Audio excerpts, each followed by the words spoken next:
When a high-ranking judge faces the humiliation of racial profiling by a security guard, a simple gala turns into a battleground for dignity, justice, and power. What happens when those who are supposed to protect decide who doesn't belong? Before we continue, tell us where in the world you're watching this video from. Comment below. The night was calm, but inside the grand ballroom of the Man Westmore Hotel, the air buzzed with anticipation. Chandeliers cast a soft, warm glow over the elegantly dressed crowd.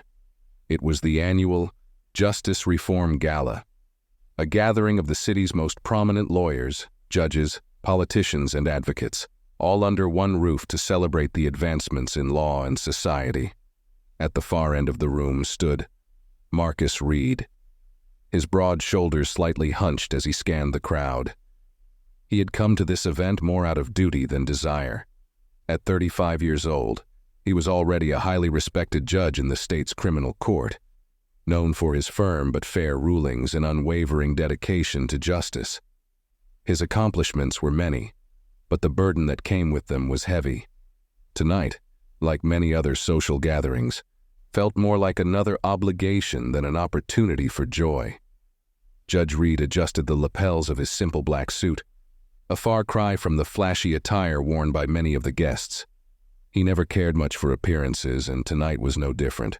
A few people recognized him as they passed by, offering brief nods or polite smiles, but none stopped to engage him in conversation. It didn't bother him. He was content being an observer.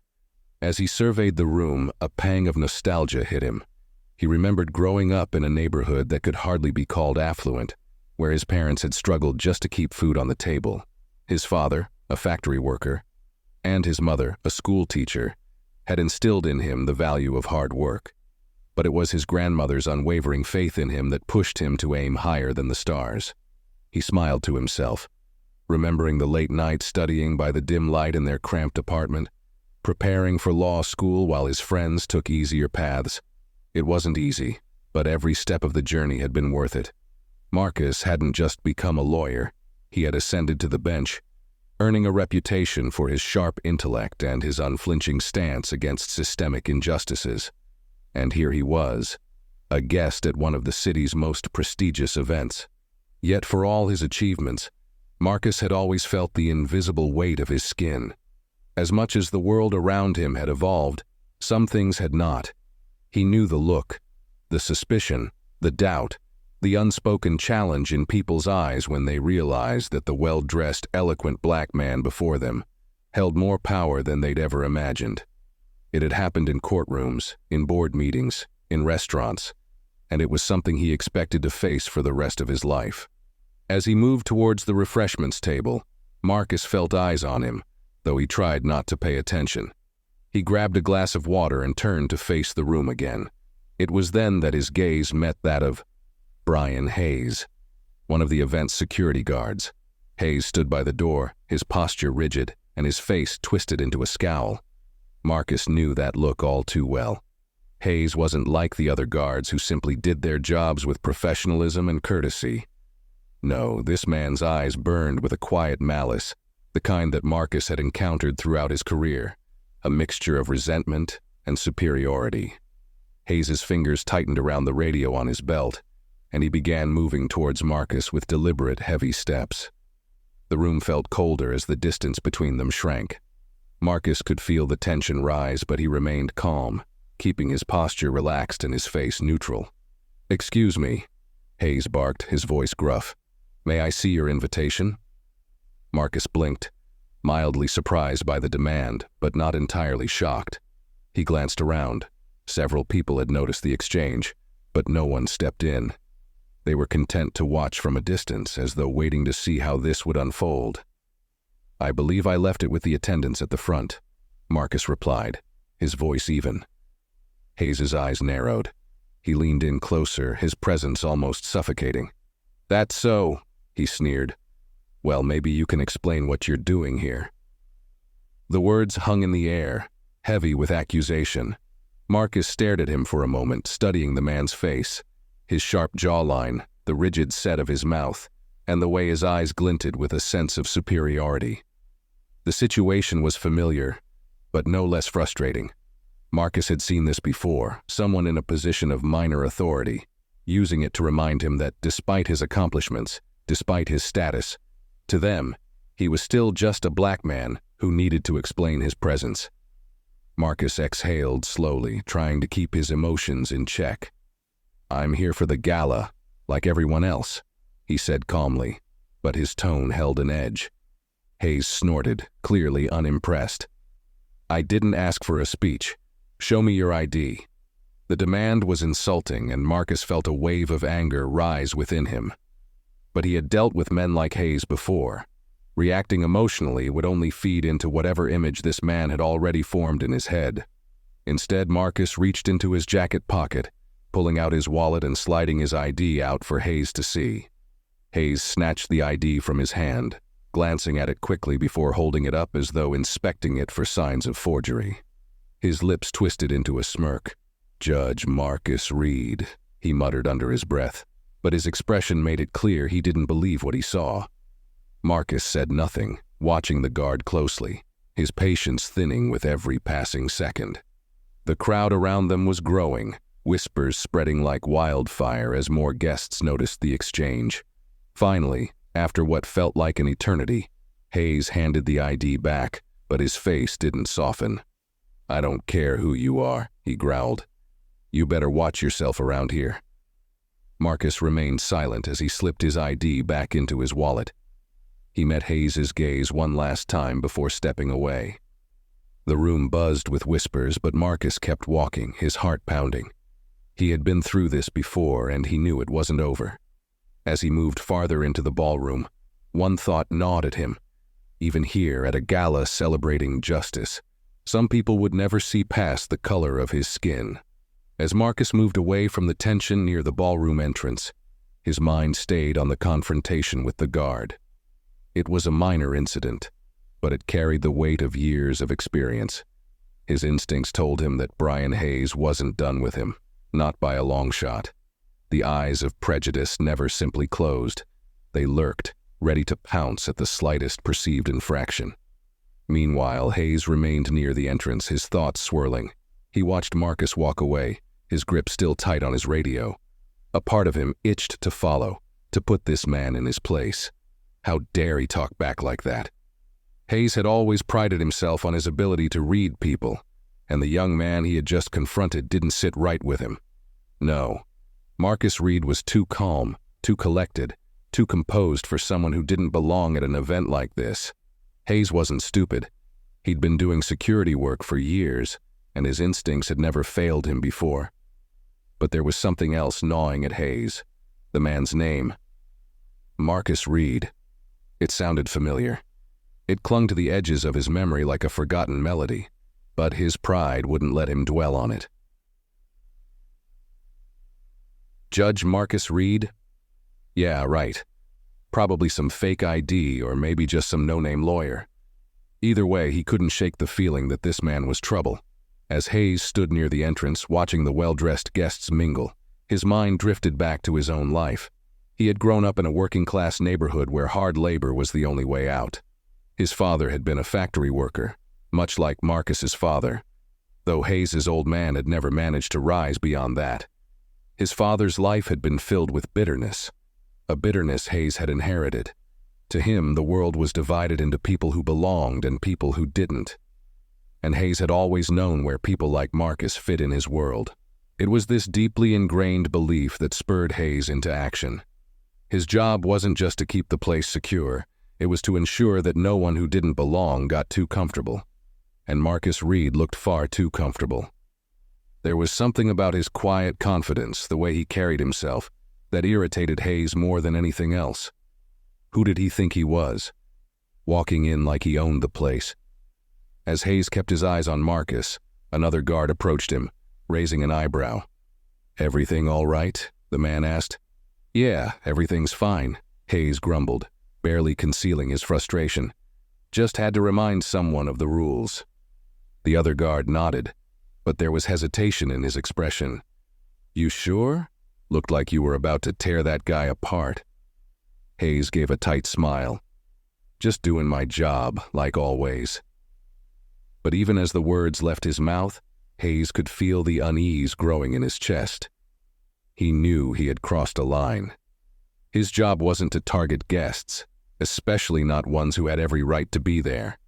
But admitting that meant admitting that maybe his instincts, the ones he'd trusted for so long, weren't as foolproof as he thought.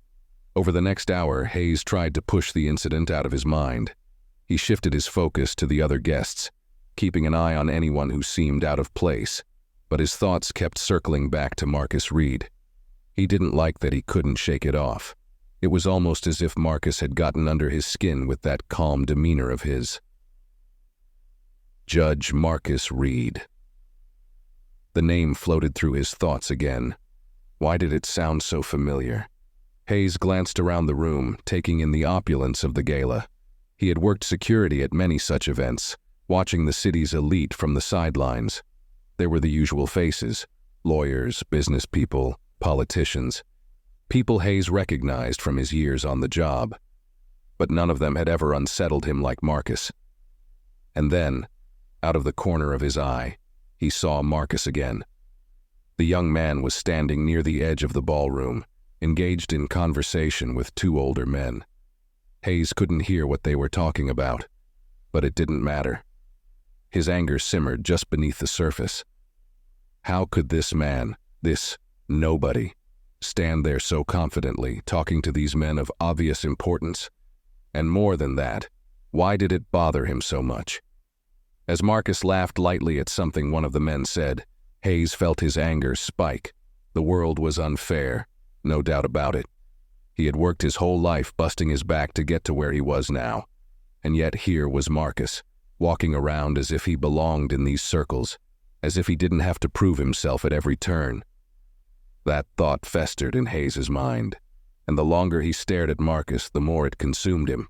But Hayes wasn't the only one watching. Other guests had noticed the earlier confrontation between the two men, and whispers had already begun circulating. People who had seen the exchange were wondering what had caused the tension.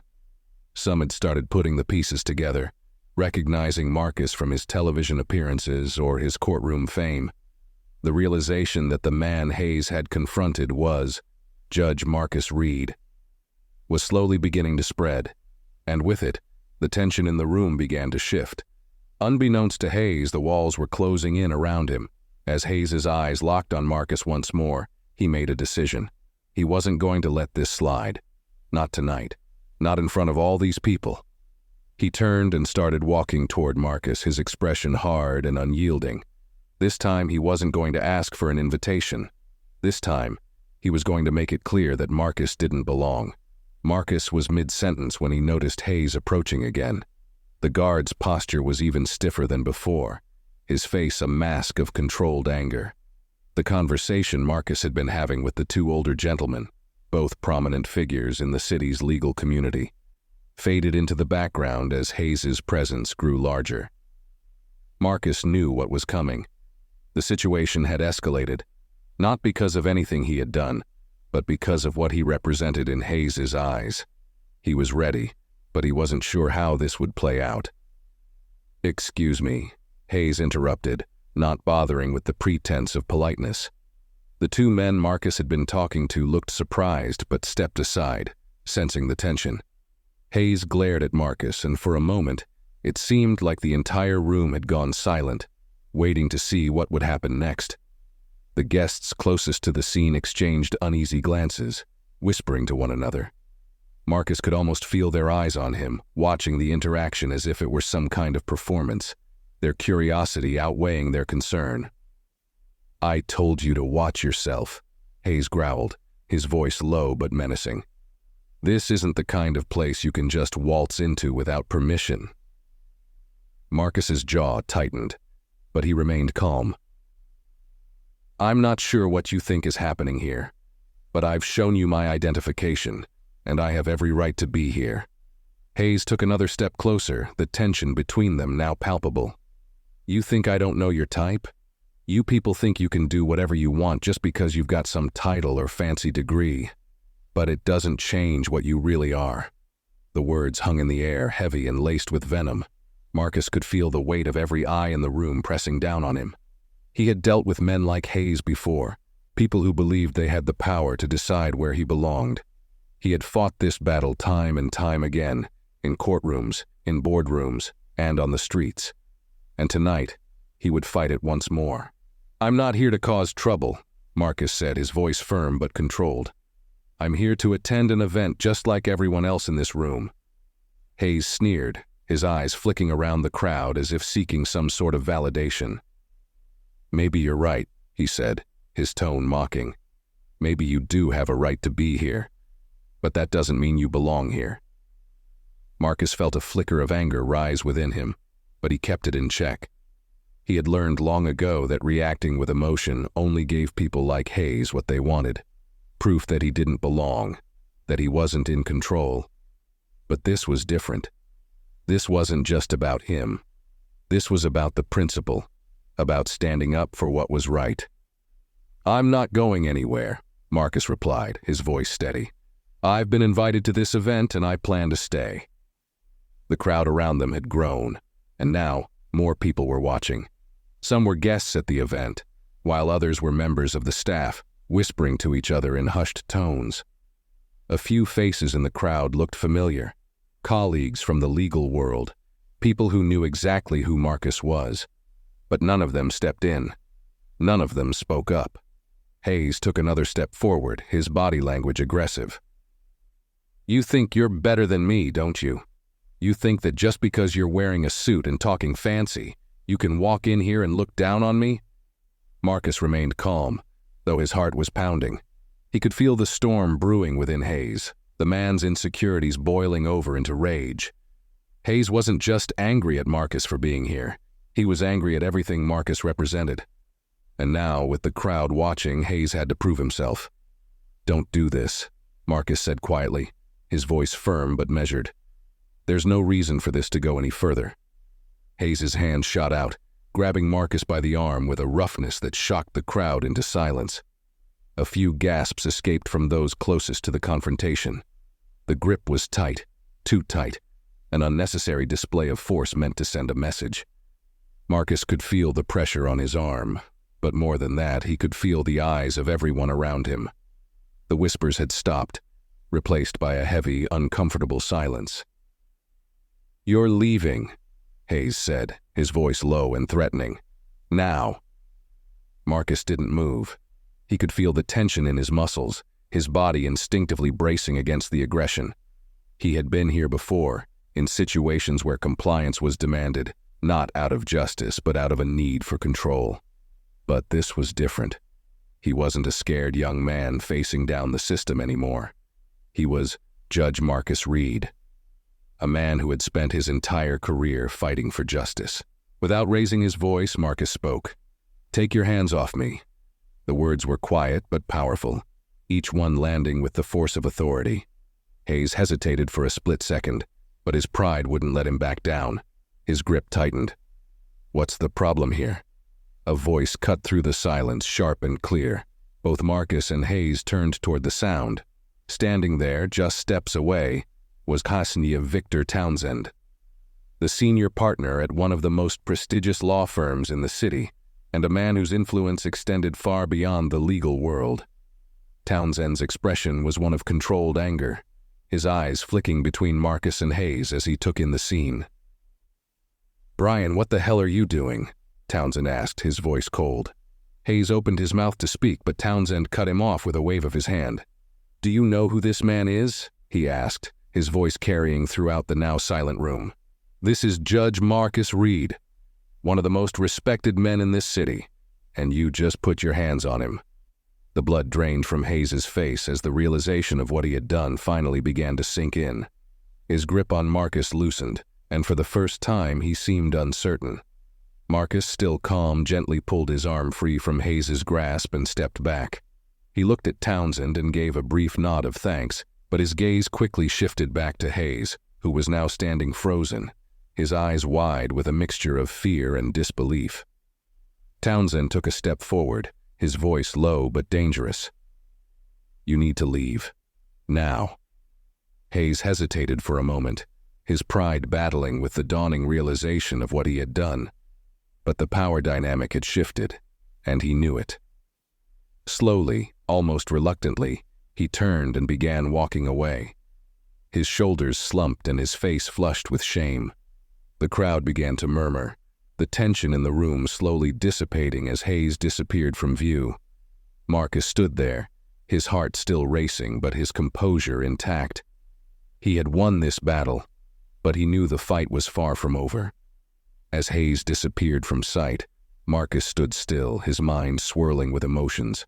The confrontation had ended, but the echoes of past experiences rang in his ears. For a moment, everything else in the room faded, and Marcus was pulled back into memories he had long since tucked away. The battles he had fought, the moments that had shaped him. The sound of his grandmother's laughter filled his ears, blending with the scent of the warm, comforting meals she used to make in their tiny kitchen. Ella Reed. A woman of towering presence despite her small frame, had been the foundation upon which Marcus's life had been built. She had raised him while his parents worked long hours, instilling in him a sense of pride and purpose that he carried with him every day. "Boy, you are destined for greatness, and don't you let anyone tell you otherwise," she would say as she stirred the pot of gumbo on the stove, her eyes sparkling with both kindness and the hard-earned wisdom of a woman who had seen far too much in her time. It was her voice that had carried Marcus through the hardest moments of his life. From a young age, Marcus knew the path laid before him wasn't going to be easy. Growing up in a predominantly black neighborhood in the heart of the city, he had seen what the world thought of young black men like him. His friends, full of promise and energy, had their futures chipped away by a system that rarely gave second chances. Marcus had watched as his classmates, some of the brightest minds he knew, were funneled into lives of survival rather than success. The world had set low expectations for them, and many had eventually come to believe in those limitations.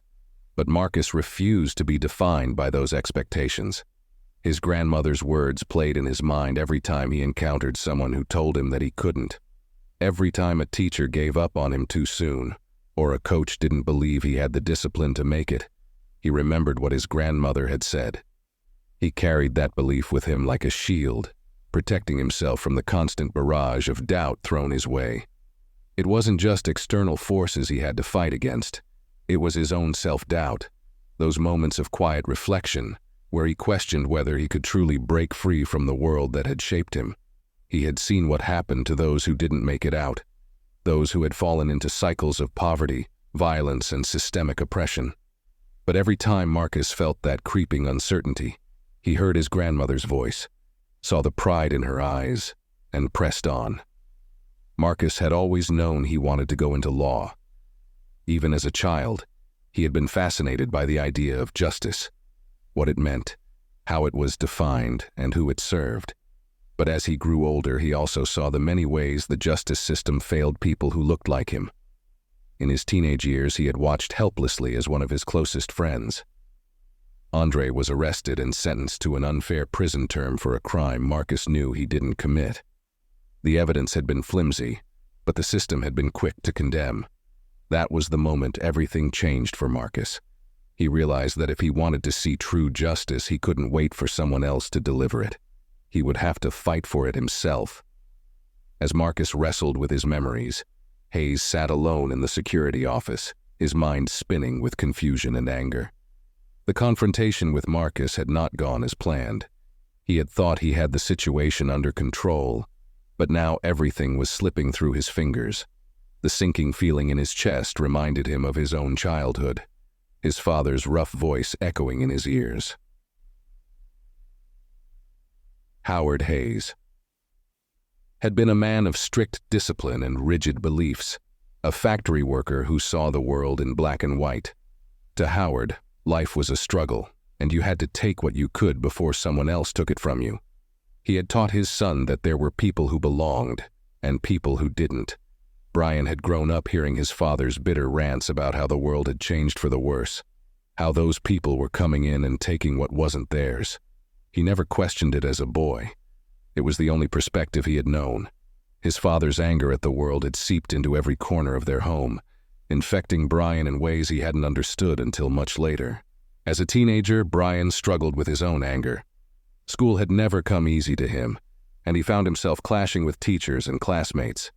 While others seemed to move forward with ease, Brian was left behind, often feeling overlooked and underestimated. He had dropped out of high school at 16, working odd jobs until he found security work. The world of security gave Brian a sense of purpose, even power. He had control over who could enter spaces, who could move freely, and who could not. For the first time in his life, he felt like he mattered. But along with that sense of power came the same bitterness that had plagued his father. When Brian looked at people like Marcus, people who seemed to have it all, something dark stirred inside him. It wasn't just envy. It was the belief that Marcus didn't deserve what he had. The present moment rushed back in. Marcus blinked, the memories fading as the sounds of the gala once again filled the room. The polite hum of conversation, the clinking of glasses, the laughter. It was all back, but it felt distant. He glanced around at the faces, noting how quickly they had returned to their own conversations, as though the confrontation with Hayes hadn't just happened. But Marcus felt it deep in his bones. The fight that had just taken place wasn't just about tonight. It was about years of struggles, both his own and those of countless others who had been where he now stood. He had fought battles like this in the courtroom and in the streets. But even here, in a place meant to celebrate justice, the fight for recognition and respect continued. He looked toward the doorway where Hayes had vanished. Part of him wanted to let it go, to move on and enjoy the rest of the evening. But he knew better. Hayes wouldn't forget this, and neither would he. Prejudice had a way of simmering beneath the surface, waiting for another chance to erupt. He had seen it time and again. The faces around him blurred as Marcus stood silently, lost in thought. This moment was part of a larger story, one he knew wasn't over yet. He was no longer just fighting for himself. He was fighting for his grandmother's legacy, for Andre, for every young black man who had ever been told he didn't belong. And now, he would have to decide how to face the next chapter of this confrontation with Brian Hayes. The tension in the room slowly began to dissipate, but the impact of what had just transpired continued to linger. Marcus could feel it in the air, the weight of unspoken words, the judgmental stares, and the hushed conversations that buzzed around him. Despite Townsend's intervention and the temporary resolution, Marcus knew this was far from over. The confrontation between him and Hayes had left an indelible mark on the evening.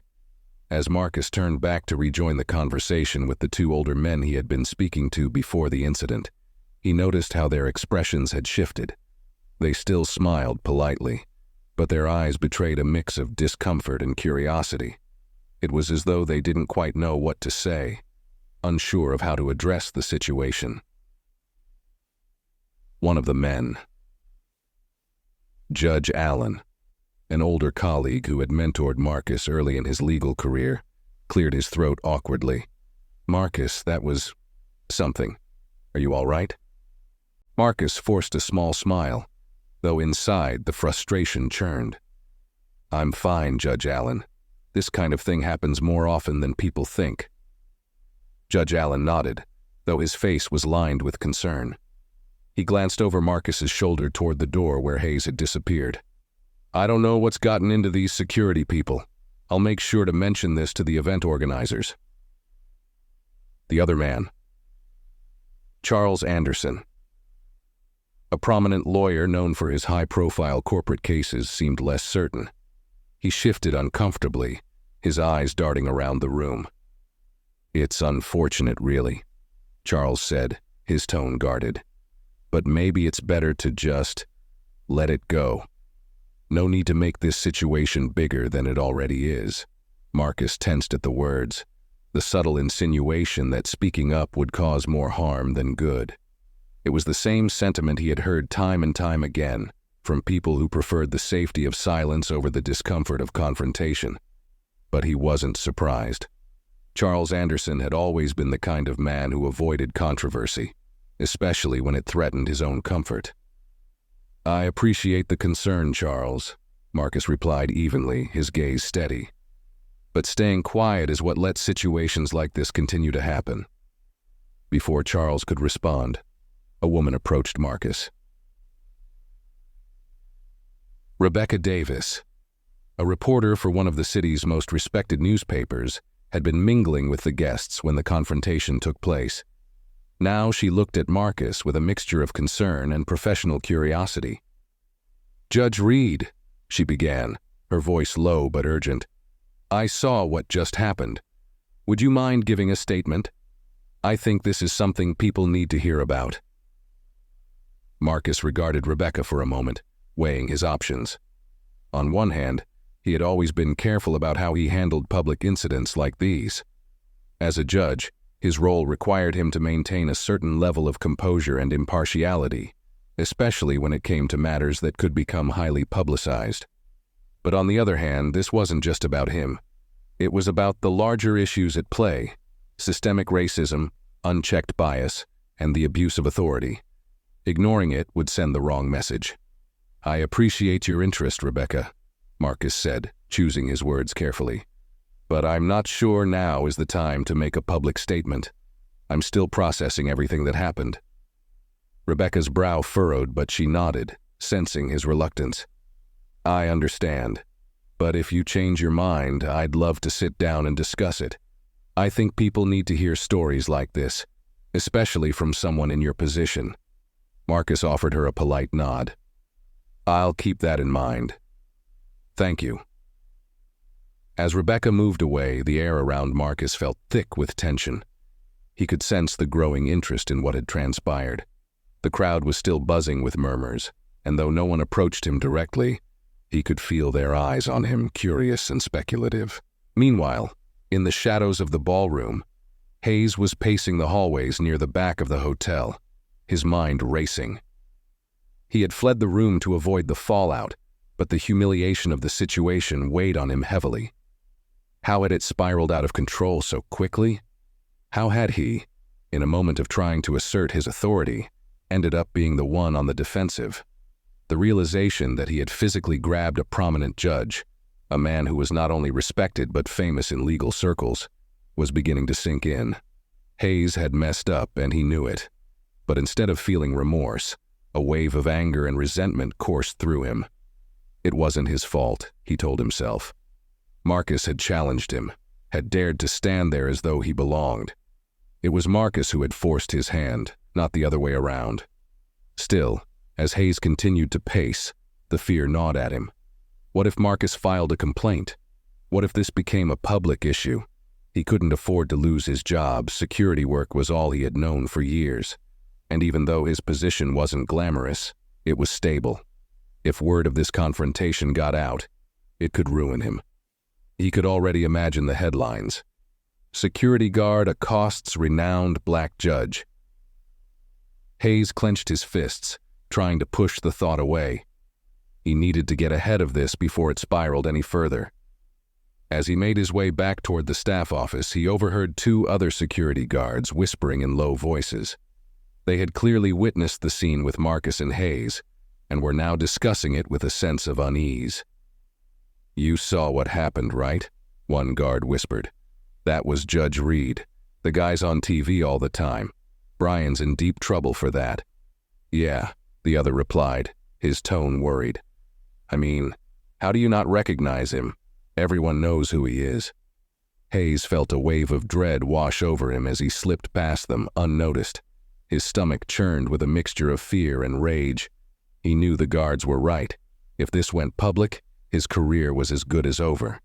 As Marcus continued to mingle with the other guests, he noticed that several people were now subtly checking their phones. The signs were unmistakable. People had started recording the confrontation, and the footage was already making its rounds on social media. Marcus's phone buzzed in his pocket, and when he pulled it out, he saw several notifications lighting up his screen. Mentions of his name on social platforms were exploding. Videos of the incident had been uploaded by multiple attendees, each with their own commentary. Some were outraged by the guard's behavior, while others seemed more focused on Marcus's calm, collected response. One tweet in particular caught Marcus's eye. "Judge Marcus Reed, A leader in our justice system is treated like a criminal because of the color of his skin. We have to do better. Your justice for all. The hashtag was already trending. Marcus had been here before, caught in the whirlwind of public attention, his life scrutinized under the glaring light of social media. But this time felt different. This time, the incident wasn't just a passing moment. It was a flashpoint, a public example of the very issues Marcus had spent his career fighting. He glanced around the room, noticing how some of the attendees were now openly watching him, their phones in hand, recording or taking photos. Others continued to whisper behind their hands, too afraid or uncomfortable to approach him directly. For Marcus, the decision had already been made. This wasn't something he could let go. He had to address it, not just for himself, but for everyone who had ever been in his shoes, everyone who had been treated unfairly, judged unfairly, simply for existing in a space they were deemed unfit for. Taking a deep breath, Marcus turned toward the stage where the event's keynote speeches were set to begin. But tonight, there would be a different kind of speech, a necessary one. Brian Hayes sat in the security office, his mind spiraling in a way it hadn't in years. He could hear the faint hum of voices from the ballroom filtering in through the walls, but the sounds felt distant, as though they belonged to another world, a world he wasn't part of anymore. The events of the evening played on a loop in his mind, replaying every second of his confrontation with Marcus Reed. He was no fool. He understood the gravity of the situation. His impulsive actions had backfired spectacularly, and now the consequences were catching up with him.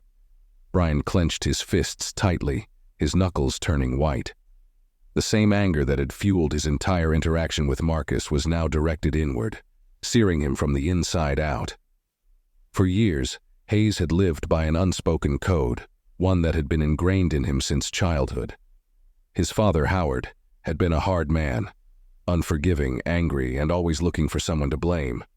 The world had wronged him, and in Howard's eyes, anyone who wasn't like them, white, working class, the real people, was responsible for his suffering. It was a lesson Brian had learned early and one that had shaped his view of the world. His father had been there for every failure, every time Brian had stumbled. "You see," Howard would say, his voice cold, "they'll always win.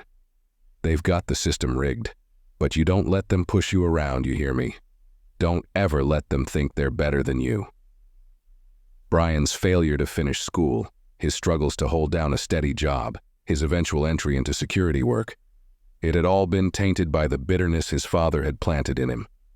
Security work had given him a sense of purpose, a sense of authority that he had never felt before. But it also gave him something else, the belief that he could finally push back against the world that had long pushed him down. Yet now, in the quiet of the security office, with the walls closing in around him, Hayes found himself questioning everything. The certainty that had once driven him was eroding. His mind couldn't help but wander to the truth he had been avoiding for so long. It wasn't Marcus Reed who had truly been in the wrong tonight. It was him. But how could that be? How could he, a man who had worked so hard to gain respect, be the one who had overstepped? Hayes stood abruptly, his chair screeching across the floor, as though the physical movement could somehow shake the doubts from his mind. He began pacing, his boots thudding heavily against the tile floor. His thoughts moved faster now, more frantic. He couldn't afford to lose this job, not after everything. He had bills to pay, a life to maintain. Security work wasn't glamorous, but it was steady. His mind raced back to the moment he grabbed Marcus. He hadn't planned to escalate things like that. In fact, he had hoped it would have ended with Marcus simply leaving the event. But when Marcus stood his ground, when he didn't back down, Hayes's anger had flared beyond his control. He'd acted on impulse, and now that impulse had cost him more than he could imagine. Sitting down again, Hayes buried his face in his hands. He could already picture what was happening online. The guests at the gala had their phones out, filming the incident. People like Marcus always had support. People like him didn't. He couldn't shake the fear that was growing within him. The news outlets were going to pick this up, and once they did, his name would be plastered everywhere. Racist guard attacks judge. He could already see the headline. It didn't matter that he hadn't known Marcus was a judge. It didn't matter that he had acted out of a lifetime of frustration. None of that would matter to the media. In the public eye, he would be branded a racist, and there would be no coming back from that. But as much as the fear gnawed at him, there was something else bubbling beneath the surface. Something darker, something far more familiar. It was the same old bitterness that had lived inside him for as long as he could remember. The same bitterness that had colored his interactions with people like Marcus Reed for years. "Who the hell does he think he is?" Brian muttered under his breath, though the words felt hollow even as they left his mouth. He had asked himself that question more times than he could count.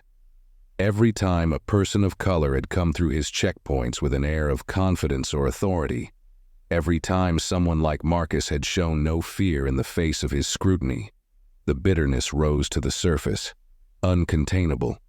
But for the first time in his life, Brian found himself wondering if maybe the problem wasn't them. Maybe the problem had always been him. Memories flashed through Hayes' mind, taking him back to a time when his life had seemed simpler.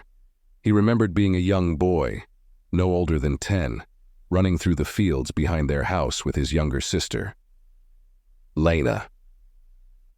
They had played there for hours, imagining themselves as explorers in a far-off land, their only care in the world being how long they could stay out before their mother called them in for dinner. But those days hadn't lasted long. Lena had always been the smarter one, the more ambitious one. She had worked hard in school, determined to rise above the circumstances they had been born into. Brian, on the other hand, had struggled. School hadn't come easy to him, and by the time he was 16, he had dropped out. His father had been furious, of course, but Brian had always sensed a certain satisfaction in Howard's anger. It was as though Howard had expected him to fail, had wanted him to fail, just so he could say, "I told you so." Lena had gone on to college, eventually leaving their small town behind for a career in a city not far from where Brian now worked. She had made something of herself, while Brian had stayed behind, taking whatever jobs he could to make ends meet. They had drifted apart over the years, and though they still spoke occasionally, it was clear they were living in two different worlds. Brian's bitterness had only grown as he watched people like Lena, people like Marcus Reed, climb the ladder of success while he remained stuck on the ground. His father had always told him that the system was rigged, that people like them, real Americans, as Howard called them, would always be kept down. And Brian had believed it with every fiber of his being, until now. Sitting there in the dimly lit security office, Brian felt the weight of his father's words pressing down on him, suffocating him. What if his father had been wrong? What if the world wasn't rigged against him after all? What if the only thing keeping him down was his own refusal to see beyond the anger and the bitterness that had been drilled into him from the moment he was born? Brian exhaled slowly, his body trembling as the realization washed over him. The truth was hard to swallow, but it was there, staring him in the face. He had made a mistake, one that went beyond just tonight's incident with Marcus Reed. It was a mistake that had been years in the making, the result of a lifetime of anger and resentment that had festered inside him, poisoning everything he touched. But now, he had a choice. He could continue down the path his father had set him on, clinging to the bitterness and the hate that had defined his life for so long. Or he could try to change, try to face the truth about himself and the world around him. He wasn't sure if he had the strength to do it. Change was hard, and it meant letting go of everything he had ever known. But as he sat there, staring at his reflection in the small, grimy window of the security office, Brian realized that he didn't have much choice.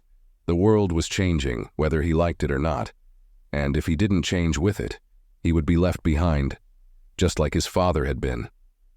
While Hayes grappled with his internal conflict, Marcus found himself at a crossroads. Standing in the heart of the grand ballroom, he felt the weight of what had just happened pressing down on him. All eyes seemed to be on him now, though most of the guests tried to be discreet in their glances. The air in the room had shifted.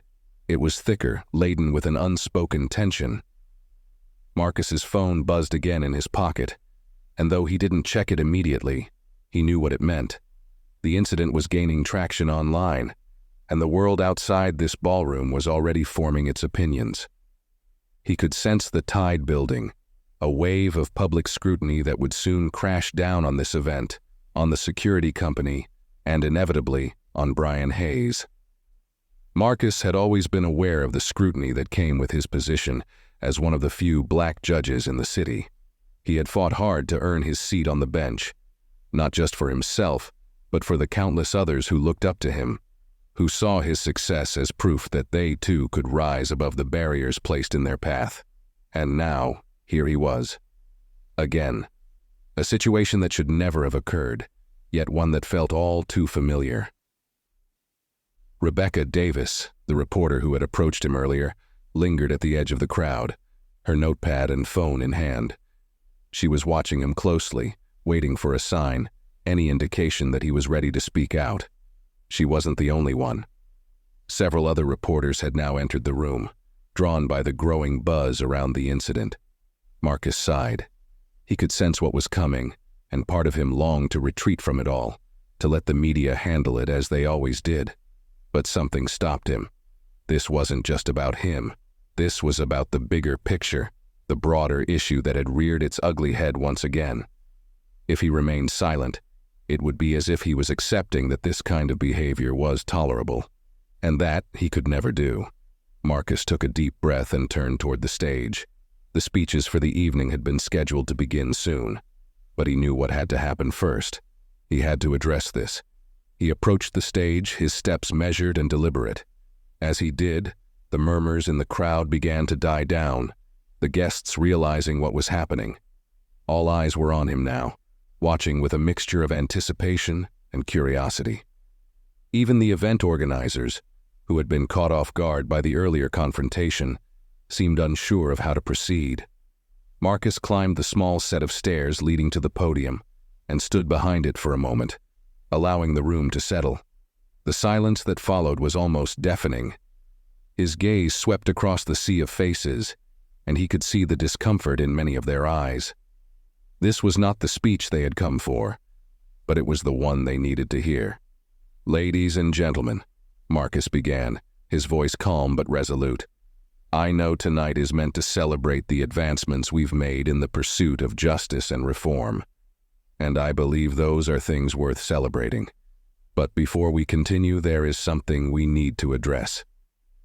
The room was so quiet now that Marcus could hear the faint hum of the air conditioning. No one moved. No one whispered. They were waiting. This evening, as I arrived, I was confronted by a member of the security team. A confrontation that should never have happened. Marcus paused for a moment, letting the weight of his words sink in. What I experienced tonight wasn't just an isolated incident. It's a reflection of a larger issue that has plagued our society for far too long, one that many of us, particularly those of us who are black or people of color, face on a daily basis. Rebecca Davis, standing near the back, was scribbling furiously in her notepad, though her eyes remained fixed on Marcus. Other reporters had their phones raised, capturing every word. "I wasn't judged by my actions, by my character, or by my accomplishments," Marcus continued. "I was judged by my appearance, by the color of my skin, and that judgment led to an assumption that I didn't belong here, that I didn't deserve to stand where I stood." A few murmurs rippled through the crowd, but Marcus kept going, his voice steady and firm. "But I do belong here, and so do countless others who have been made to feel as though they don't. This is a room full of people who are supposed to be fighting for justice, who are supposed to be leading the charge in creating a fairer, more just society. But how can we claim to do that if we still allow prejudice and bias to persist in our own spaces?" He saw a few heads nodding in agreement, while others remained still, uncomfortable with the truth being spoken aloud. Marcus wasn't naive. He knew that some of the very people in this room likely harbored the same biases as the guard who had confronted him. But that didn't mean he would back down from saying what needed to be said. It's not enough to talk about justice in abstract terms. It's not enough to pat ourselves on the back for reforms that look good on paper. We have to live those values in every aspect of our lives. We have to confront our own biases, our own prejudices, and make sure that we are creating spaces where everyone, regardless of race, background, or status, can feel safe and respected. The silence in the room was now heavy with tension, but Marcus could feel the shift happening. People were listening. They were hearing him. This isn't just about one incident, Marcus concluded. This is about the broader culture we live in. It's about recognizing that real change doesn't just happen in courtrooms or in legislatures. It happens in our day-to-day lives, in how we treat each other, in how we confront the biases that we've been taught to ignore. He paused for a moment, letting the weight of his words settle over the room. Tonight, we have a choice. We can choose to pretend that this was just an unfortunate misunderstanding, or we can acknowledge the truth that there is still much work to be done. And that work starts with each of us. With that, Marcus stepped back from the podium. The silence that followed was thick and heavy, but after a few moments, there was a slow ripple of applause. It started small, a few people clapping hesitantly, but soon it grew, spreading across the room like a wave. Not everyone joined in, but enough did that the applause became a powerful, unified sound. Marcus nodded gratefully, then stepped down from the stage. He had said what needed to be said, and now it was up to the people in the room to decide how they would respond. As Marcus made his way through the crowd, Rebecca Davis approached him again, her notepad still in hand. "That was an incredible speech," she said, her voice full of admiration. "I think it's exactly what people need to hear right now. Would you be willing to give a more formal interview about what happened tonight?" Marcus smiled politely but shook his head. "I appreciate that, Rebecca, but I think I've said everything I needed to say." Rebecca nodded, understanding. "Fair enough. But if you ever feel like speaking more about this, you know where to find me." Marcus gave her a grateful nod and continued toward the back of the room.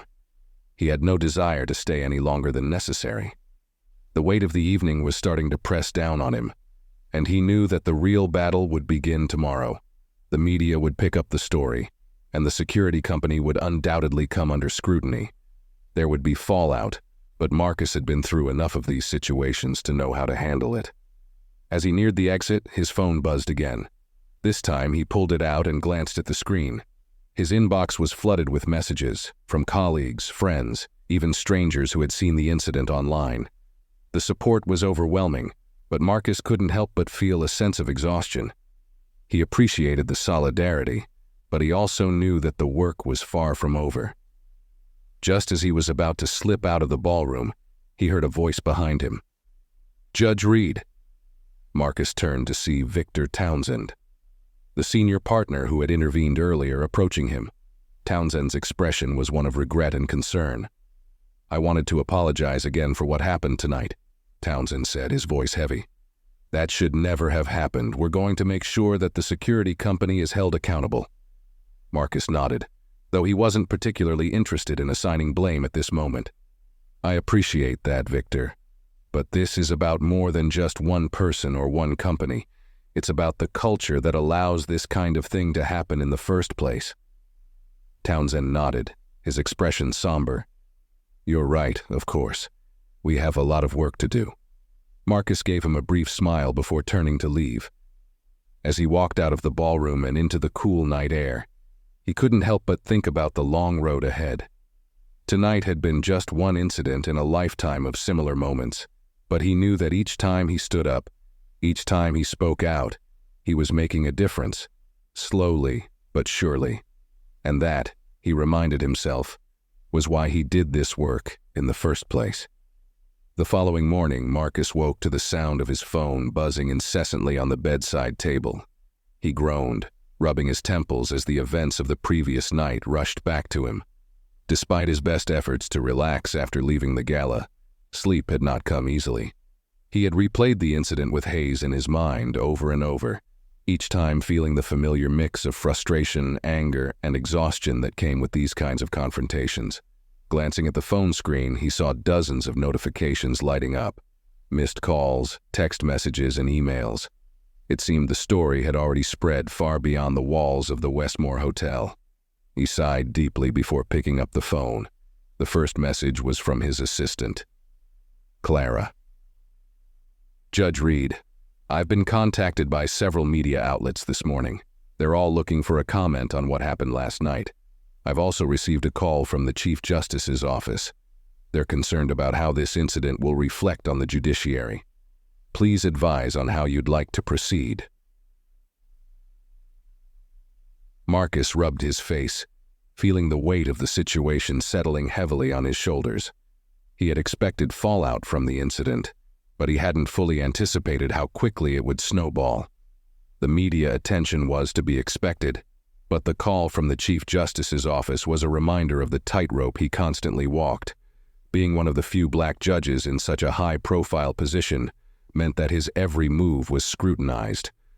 The judiciary prided itself on its image of impartiality and professionalism, and an incident like this, one that was quickly becoming a racial flashpoint, had the potential to cause ripples within the system. Marcus stood up and walked to the window, staring out at the city skyline. He had no regrets about how he had handled the situation, but the reality of public life was that the narrative could be spun in 100 different directions, many of which were out of his control. His phone buzzed again, this time a call. The caller ID showed it was Evelyn Green, a senior reporter from one of the major news outlets in the city. Evelyn had interviewed Marcus several times in the past, mostly about his work on criminal justice reform. He respected her, but he knew why she was calling now. She wanted a scoop on the incident. He debated whether to answer, but after a moment he picked up. "Evelyn," he greeted, keeping his tone neutral. "Marcus, good morning. I'm sorry to be calling so early, but I wanted to give you a heads up. The story from last night has gone viral and several outlets are picking it up. I wanted to get your perspective before things start spinning out of control. It's important to get your voice out there." Marcus leaned against the window, staring down at the bustling streets below. "I figured this would happen. But honestly, Evelyn, I'm not sure what there is to add to what I already said last night." Evelyn paused before responding, clearly choosing her words carefully. "I hear you. But right now, the conversation is shifting. There's a lot of debate about how security guards are trained and whether they're given racial sensitivity training. There's also been talk about how this reflects on the broader justice system. You're a symbol of that system. People are looking to you for guidance on how to respond."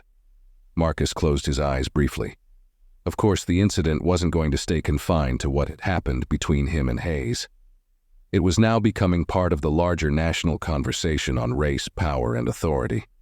And as much as he wanted to avoid being thrust into the center of yet another media storm, he knew that silence wasn't an option. "I understand, Evelyn," he said after a moment. "I'll speak with my team and decide on the best way to address it, but you can expect a statement soon." Evelyn's tone softened. "Thank you, Marcus. I know this is a lot, but I appreciate your willingness to engage. The world needs to hear from people like you." They ended the call, and Marcus felt the familiar weight of responsibility settle back onto his shoulders. He was no stranger to the pressures of public life, but moments like these always reminded him of how precarious his position was. One misstep, one wrong word, and his reputation could be tarnished, not just for himself, but for everyone who looked up to him. Across town, Brian Hayes sat in the office of his boss, David Feynman, the head of security for the Westmore Hotel. The atmosphere in the room was tense, the air thick with the weight of what had transpired the night before. Hayes sat with his hands clenched in his lap, his body rigid as Feynman paced behind his desk, glancing every few seconds at his computer screen, where an article about the incident was displayed. The headline read, "Racist Guard Attacks Prominent Judge at Prestigious Event. Public Outrage Erupts." The article was accompanied by a video clip of the altercation, one that had been filmed by an attendee and posted online. It showed the moment Hayes had grabbed Marcus, and though the audio wasn't perfect, The aggression in Hayes's voice was unmistakable. David Harrington was a man who prided himself on his achievements. At 48 years old, his name was synonymous with success. He owned a string of high-end hotels, sat on the boards of influential companies, and lived in a penthouse that overlooked the city skyline. For all intents and purposes, he had everything: a life of luxury, power, and endless possibilities. Before we dive into this story, let us know in the comments. Where are you watching this video from? We'd love to hear from you. Yet David wasn't known for his kindness. He believed in the power of hard work, and to him, that meant if you were struggling, you weren't trying hard enough. He had always maintained a strong stance against handouts, convinced that those asking for help simply didn't have the grit to pull themselves up. On a chilly afternoon, David had just finished a meeting with one of his key investors. His mind was buzzing with numbers, deals, and plans for the future as he stepped out onto the busy street. He adjusted his tailored coat and began walking toward his waiting town car. As he approached the car, his path was blocked by a woman. She stood out in the crowd, not because she was loud, but because of the quiet desperation that clung to her. Her clothes were worn, and she held the hand of a young boy who couldn't have been more than 5 years old. "Excuse me, sir," she began, her voice shaking slightly. "I don't mean to bother you, but I could really use your help. I've been trying to find work, but it's been hard with my son, and we've just been evicted from our apartment. I'm not asking for a handout, but maybe if you could spare some change or help me find a job." David's expression hardened. He didn't even look at the woman directly, instead focusing on the boy beside her. His eyes narrowed and he sighed. "I'm sorry, but I don't believe in handouts. There are plenty of opportunities out there if you look hard enough." The woman's face fell, but she didn't break. "I'm trying," she whispered. "I really am. But it's been hard, and I don't have anyone else to turn to." David's phone buzzed in his hand, and he glanced down, impatient. "I'm sorry, but I can't help you." He stepped past her and climbed into his car without another word. Monica stood there, stunned. Her son, Jaden, tugged at her hand, his innocent eyes looking up at her, unaware of the gravity of the moment. She blinked rapidly, trying to hold back tears, but they came anyway, hot and fast. She had tried everything.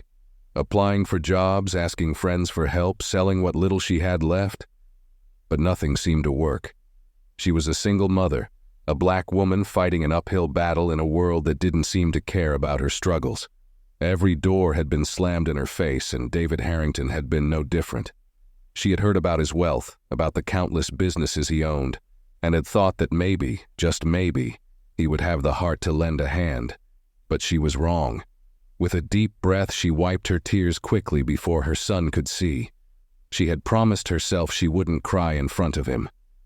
"It's okay, baby," she whispered, though she didn't believe her own words. "Mommy's going to figure this out." Monica pulled Jaden close and started walking again, her mind racing. She couldn't give up. Not now. Not when Jaden needed her the most. She needed a plan, something that would turn the tide in their favor. That night, in the dim light of a shelter as Jaden slept beside her, Monica made a decision. She would no longer ask for help. No one was coming to save them. She had to fight for her son, for herself. There was a determination in her heart that hadn't been there before, a fire lit by the cold rejection from David Harrington. And she knew exactly what her next move would be. The following morning, Monica woke up with a new sense of purpose. Her body was exhausted from days of worry and sleepless nights, but her mind was sharper than ever. She had spent the entire night thinking, planning, and figuring out what she could do to change their situation. Her first stop was a local library. She knew she didn't have much in terms of formal education or work experience, but she was resourceful. If no one was going to give her a job, she would create one for herself. She had always been good with her hands, and back when things were better, she used to bake small treats for her neighbors. People loved them. That memory sparked an idea. She could start a small business, selling baked goods on the street or in local markets. It wouldn't be easy, but it was something she could control, something that didn't require anyone's permission to start.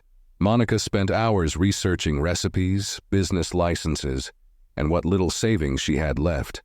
She even looked up the costs of renting a small space to operate out of, though the numbers made her heart sink. Still, she refused to let herself feel discouraged. She had no choice but to make this work. For Jaden, for herself, she needed to make a way out of no way. The rest of the day was spent gathering supplies from discount stores, scribbling down plans in the margins of a worn-out notebook, and contacting a few old acquaintances who might be able to lend her some kitchen space. Monica had a vision now, and nothing was going to stop her from pursuing it. The desperation of her situation had turned into determination, and she could feel a change coming. While Monica was busy building her future from the ground up, David Harrington's life continued, unaffected by their brief encounter. In his world, the weeks passed by with business meetings, luxurious dinners, and cocktail events filled with influential figures. He was thriving, or so it seemed. But, at odd moments, like when he was alone in his office late at night or when he watched the city lights from his penthouse, David would feel a strange sense of restlessness. Something about that day, when the woman and her son had approached him, lingered in his mind. He shrugged it off. It wasn't his responsibility to help every stranger who asked for it. After all, he had earned everything he had through hard work and smart decisions. He had no room in his life for people who didn't take control of their own destinies. Still, he found himself thinking about her, the desperation in her eyes, the quiet dignity with which she had accepted his rejection. What had happened to her? Where had she gone after he turned his back? He shook his head and pushed the thought away, returning to his work. He had no time for distractions like that. His world was one of results and power, and there was no room for sentimentality. But little did he know, the woman he had dismissed so easily was about to take a step that would change both their lives forever. Monica threw herself into her new venture with everything she had. She started small, baking out of a friend's kitchen late at night when Jaden was asleep and selling her goods at local markets during the day. The first few weeks were difficult, barely enough sales to make ends meet, but enough to keep her going. Word started to spread about her treats. They weren't just good, they were incredible. Monica's passion and love for her craft shone through every bite, and soon enough people began to seek her out.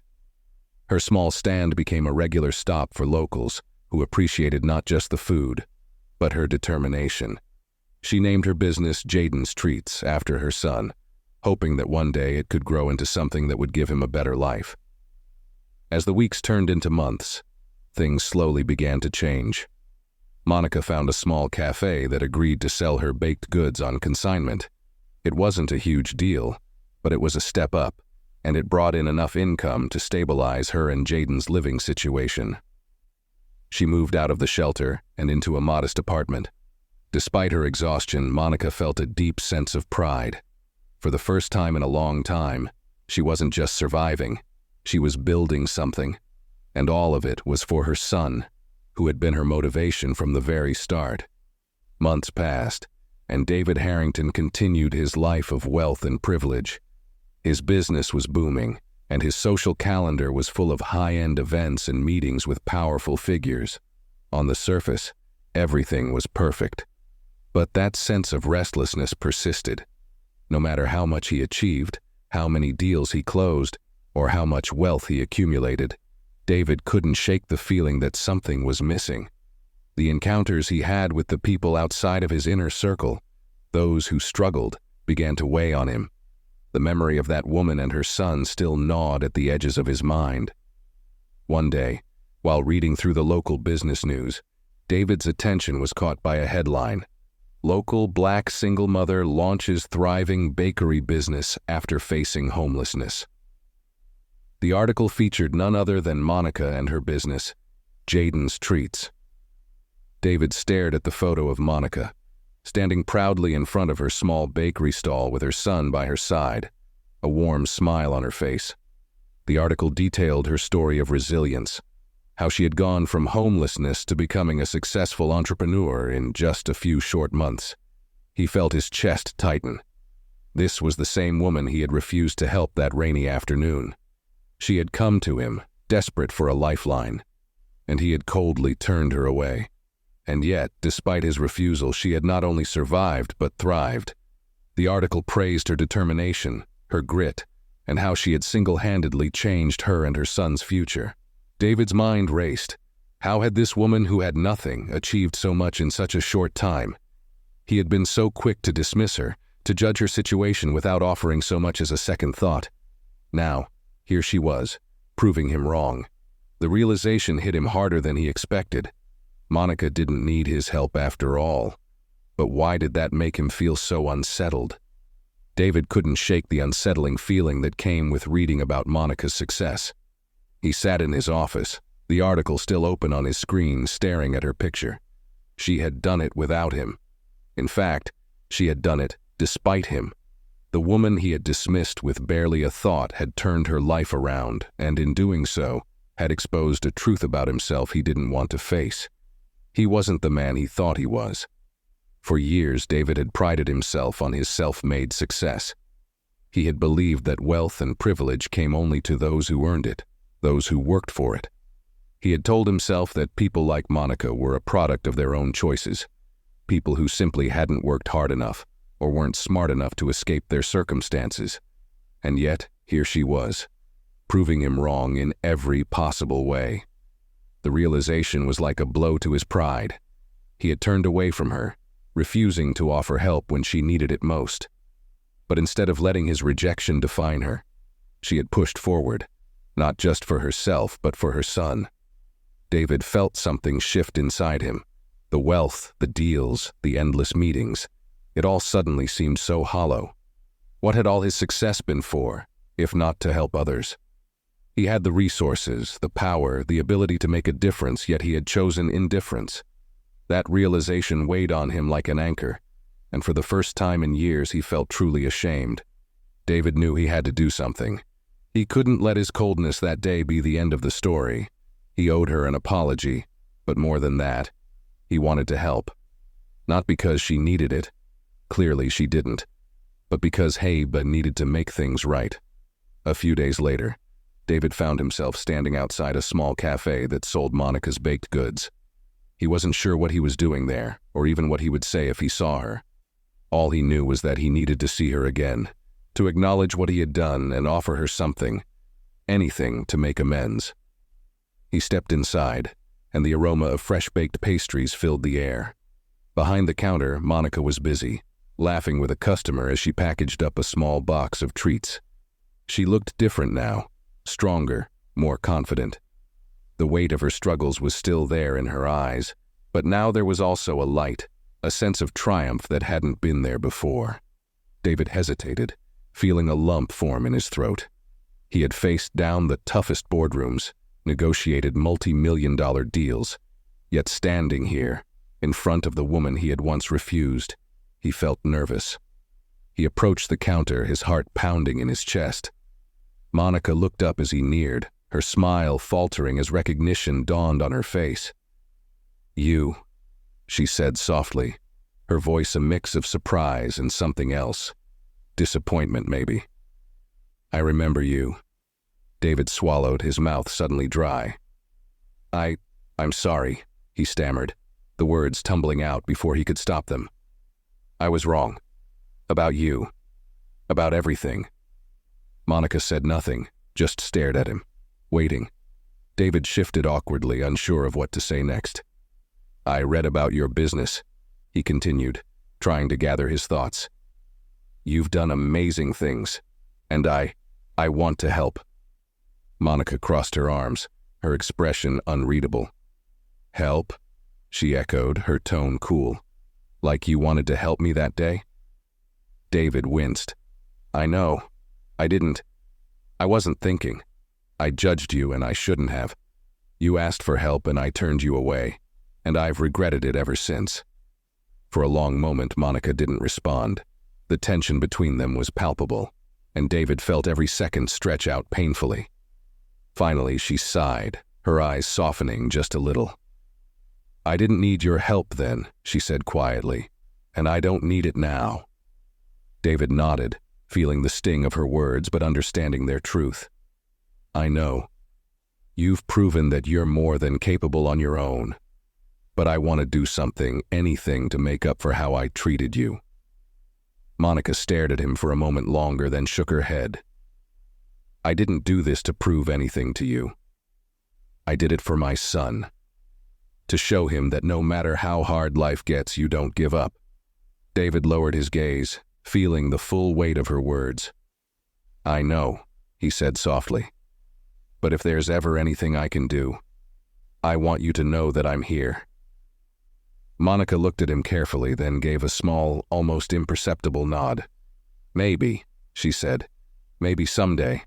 Weeks passed, and David couldn't shake the encounter with Monica from his mind.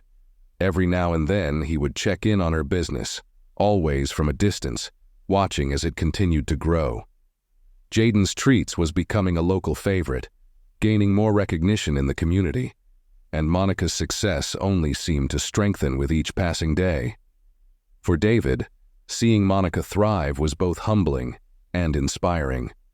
He had spent so long disconnected from the realities of those less fortunate, but Monica's story had opened his eyes. She had taught him that success wasn't just about wealth and power. It was about resilience, determination, and compassion. One afternoon, as David sat in his office, staring out at the city skyline, he made a decision. He began to shift his focus, not just in business, but in life. He started funding programs to help struggling single parents, invested in local community centers, and created scholarships for those who lacked the resources to pursue their dreams. It wasn't a grand gesture to make up for his past indifference. It was a genuine change in his perspective, a way to use his wealth and influence for good. Meanwhile, Monica's business continued to flourish. She expanded Jaden's Treats into a small bakery, employing other single mothers who needed a second chance, much like she had once needed. Her story became a beacon of hope for others, and soon she found herself not just as a business owner, but as a community leader, helping those who were struggling to find their own paths to success. One day, as Monica prepared for another busy day at the bakery, she noticed a familiar figure standing outside. David Harrington stood there, quietly observing from the sidewalk, his expression softer than it had been that first day they met. Monica smiled. She had long since let go of the bitterness that once consumed her. She didn't need David's apology, nor his help, but she appreciated the change she saw in him. It wasn't about him anymore. It was about her, her son, and the future she was building. David caught her eye and gave a nod, a silent acknowledgement of the journey they had both been on. They didn't need to speak. They both understood that life had a way of humbling you, of showing you what really mattered. As Monica walked back into her bakery, Jaden ran up to her, beaming. "Look, Mom," he said, holding up a drawing of their bakery, with people lined up around the block. "One day it's going to be even bigger." Monica laughed, her heart swelling with pride. "I know, baby, one day." And as David turned to leave, the sun setting behind him, both he and Monica understood that their paths had crossed for a reason. Sometimes, it takes the most unexpected encounters to change the course of your life. But now, both of them were on their way to something greater, something they had built, not with wealth or status, but with perseverance, humility, and the unshakable belief that anything is possible.